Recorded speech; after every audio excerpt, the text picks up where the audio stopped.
Il arrive un moment dans la vie de tout leader où la confiance devient si forte qu'elle se referme sur elle-même.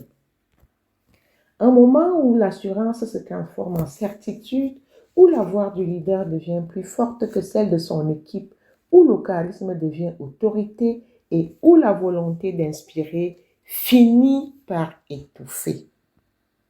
Ce moment-là, c'est celui où la confiance du leader devient son piège. Bienvenue dans Esprit Lead Up, le podcast qui explore le leadership dans toute sa profondeur humaine, entre puissance intérieure, conscience de soi et impact collectif. Je suis Emilienne Chantanji, fondatrice de Madili Cabinet Conseil et Esprit Lead Up. Aujourd'hui, je t'invite à explorer cette ligne invisible qui sépare la confiance de l'arrogance.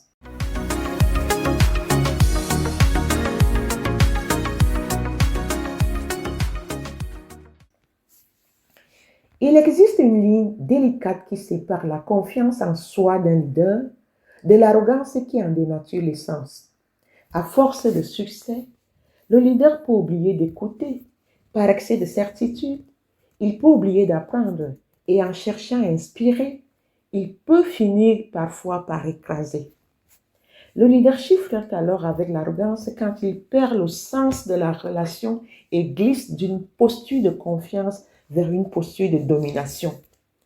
Ce glissement se manifeste souvent quand le leader ne remet plus en question ses décisions, quand il confond affirmation de soi et imposition de soi. Il se nourrit davantage de reconnaissance que d'impact réel. Oui, il aime quand on va l'encenser, quand on va lui dire des flatteries. Et il ne supporte plus la contradiction. Il se coupe des feedbacks et de la vulnérabilité. Oui, il devient vulnérable lui-même. Et en d'autres termes, le leadership devient arrogance quand l'ego prend le pas sur la mission. Nous rencontrons tous les jours dans nos activités professionnelles des personnes, des leaders qui sont brillants, stratèges, visionnaires, charismatiques et ils ont tout pour fédérer. Mais peu à peu, on se rend compte que son entourage se met à se taire quand il parle. Personne n'ose le contredire parce qu'il a toujours raison. Et en réunion, tous les cadres qui sont censés l'accompagner sont seulement là pour écouter et hocher la tête. Personne n'ose proposer une idée parce qu'il va vous couper net et il va vous dire, tu n'as pas compris ma vision. Et en ce moment-là, lors de nos réunions, c'est un silence total. Il faut voir, toutes ces personnes autour de lui baissent la tête quand il parle. Alors, sachez, cher leader, que vous tuez le génie dans ces moments-là. Et vous allez vous rendre compte que, au lieu d'avoir une équipe, vous allez fissurer vous-même le socle autour de vous.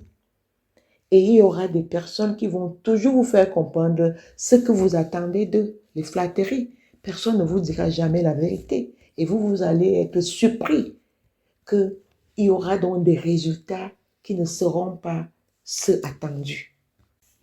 Le leadership, ce n'est pas une démonstration de force, mais une maîtrise de soi.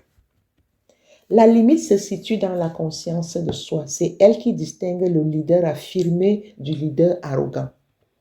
Le leader affirmé dit « Je crois en ma vision, mais je reste ouvert à l'améliorer ». Alors que le leader arrogant, il va toujours dire « Ma vision est la seule possible. Écoutez ce que je vous dis et faites comme je vous dis ». La conscience de soi permet de revenir à l'intention première, servir et non se servir. Oui, comme leader, comme dirigeant, vous avez déjà une posture et ça vous suffit. La confiance est une énergie intérieure. Elle pousse à avancer malgré le doute, à décider, à inspirer. Mais dès qu'elle se déconnecte de l'humilité, elle se transforme en arrogance fonctionnelle. Je n'ai pas besoin de feedback. C'est comme ça que le leader arrogant dit. Les autres ne voient pas aussi clair que moi. Je dois avancer et ils vont suivre. À ce moment, le leadership cesse d'être une influence et devient une imposition. L'humilité n'est pas l'opposé de la force, c'est sa colonne vertébrale. Le leader équilibré conjugue conviction et humilité. L'un sans l'autre crée le déséquilibre. Conviction sans humilité égale arrogance. Et humilité sans conviction, c'est l'effacement. Le juste milieu, c'est l'assurance humble, celle qui rassure sans écraser. Le leader qui réussit tout à l'ouverture réussit. Il a des chiffres excellents, une équipe fidèle, mais si elle cesse de consulter ses chefs de service, les décisions vont venir d'en haut, la qualité va commencer à baisser et les tensions vont venir d'en bas pour monter.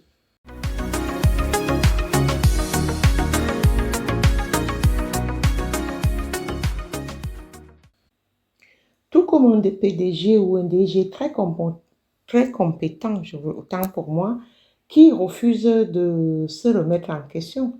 Il veut tout valider, tout contrôler. Alors les talents commencent à partir. Non pas à cause du salaire, mais parce qu'on ne leur fait pas confiance. Ils vont dire, il ne fait confiance à personne.